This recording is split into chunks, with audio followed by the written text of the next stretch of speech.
taking up in child psychology. So today I'll be dealing with as to what is child psychology and what are the different theories what are related to child psychology.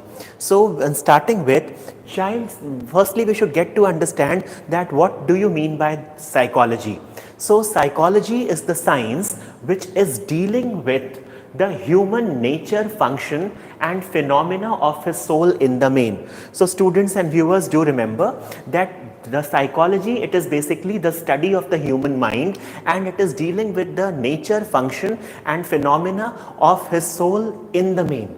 Now, when we look at child psychology, so do remember it is the science or the study of child's mind and how it functions. It is also the science that deals with the mental power or an interaction between the conscious and the subconscious elements in a child.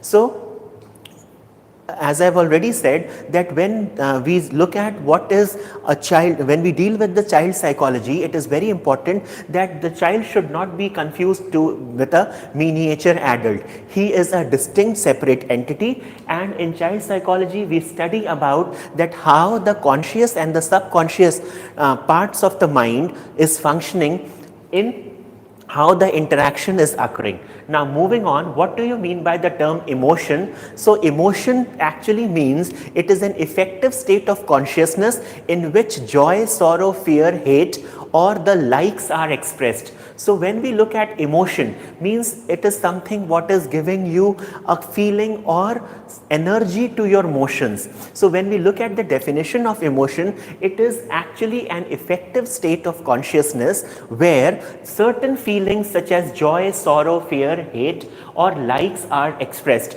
It is a feeling or mood manifesting in motor or glandular activity. So whenever we are in emotion, whenever we are in certain kind of an emotion, our motor response is there as well as the glandular response is there. Now motor response means if it is joy, if it is happiness, so certain secretions, certain good hormones, endorphins, such certain good chemicals are being released by the body, whereas in certain emotions such as in the emotions of fear, anger, or in deep sorrow, grief, so certain glandular changes such as the lacrimal gland, the tears, so it is the emotions are going to manifest in motor or in the form of a glandular activity. Now when we look at behavior, what is behavior?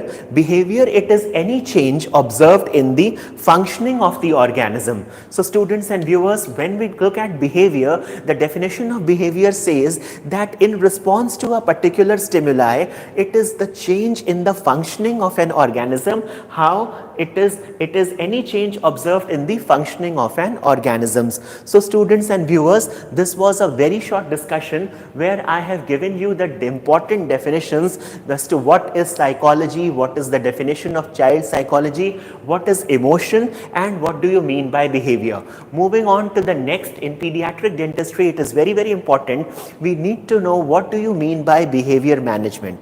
So, in behavior management, the means by which the dental health team effectively and efficiently performs treatment for a child and thereby instills a positive dental attitude in the child.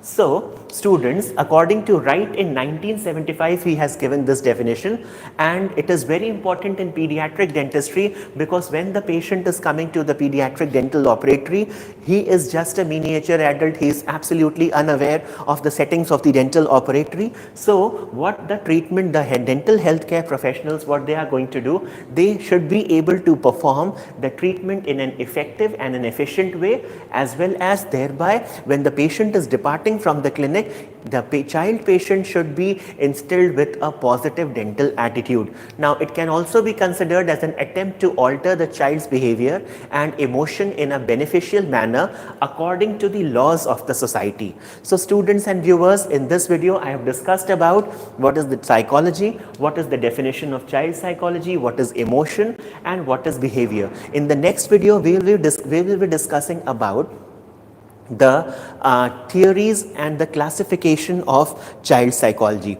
So students, if you like this video, give this video a thumbs up, and students, those who are new to my channel, who haven't subscribed, subscribe, and don't forget to press the bell icon so that you can be further updated for my upcoming videos. Thank you for watching.